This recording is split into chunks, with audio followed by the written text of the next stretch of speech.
a big disconnect between the way we live in the country and the way people live in the suburbs and the urban areas of America. She says, what do you do? I heard you say you have conservation land, Mr. Mason. What was your motivation for the conservation land? To which you all know. And I said, well, I'm getting paid to not farm 14 acres I wasn't going to farm. That's my motivation. What do you do on your conservation land and then your 40 acres of hardwood forest? I said, I kill stuff.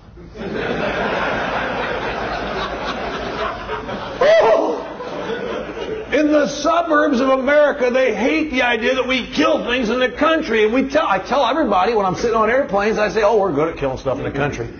I shot a possum out of my apple tree about 3 months ago just to see if my gun was working. I said, I go hunting for deer, ducks, geese, squirrels, rabbits, doves. Oh, not doves. I said, lady, there's nothing like shooting the international symbol of peace right at sunset. Sun's going down, you just take your 20 gauge Benelli and you swing through that bird and it drops like a rock, and my dog Bear sometimes runs out and retrieves the bird. My dog's blind now, sometimes she can't even find it. Sometimes when she does find it, she eats it. Bothered me when she was a younger puppy that I hadn't trained her adequately to retrieve birds. Then it dawned on me in the state of Indiana the limit is 15 doves. Now if I'm getting ready to go hunting, I just pull the food away from Bear Dog a couple of days ahead of time. Oh, I can shoot 21, 22 doves.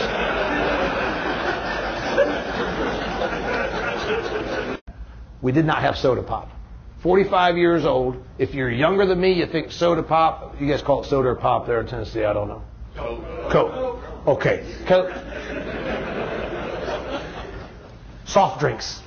We did not have soft drinks growing up because soft drinks were for special occasions. People my age and older, soft drinks, Cokes, are only for special occasions. People that are younger think you get soft drinks every day. And of course, I tell everybody, a special occasion in the Mason household when we got a soft drink was someone in the family had influenza. Anyone else have a mother who thought 7-Up cured the flu? It does not cure the flu. I tell you what, I hate 7-Up. Every time I see it on the table, I get antsy. I figure one of my brothers is going to puke on me. My family, growing up and the youngest of 9 children was not big on healthcare medicine stuff. I mean, Harold and Genevieve Mason had 9 kids. I'd get sick and be like, that little one's looking a little sick. You think we ought to have another one?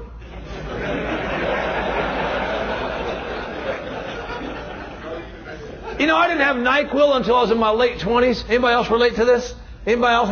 I mean, you guys are obviously Tennessee. That's where they make Jack Daniels. You know what? We did not get NyQuil. If you had a cold, you got a shot of Old Granddad with a little dollop of honey in it, and you chased it with 2 Buffer and aspirins. Anybody else have this experience growing up?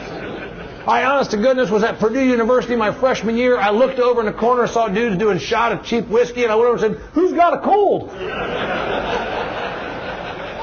People don't understand agriculture. Pretty obvious. They don't understand what you do. They always say things like, now, Damian, on your farm, do you have a lot of migrant laborers? People think that the entire industry of agriculture is being manned by a bunch of migrants. I tell these people, I was raised on a dairy farm in northern Indiana. I was the youngest of 9 kids. I was Catholic. I was the migrant laborer. The only difference between me and the migrants, I didn't go somewhere warm for the winter. And by the way, I mean no disrespect to any ethnic group. In fact, it's comedy law. You must make one self-effacing ethnic joke. You guys ready for mine? It's comedy law. I've got to do it, okay?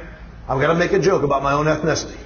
It's not good. The reason is I'm English, I'm Irish, and I'm French.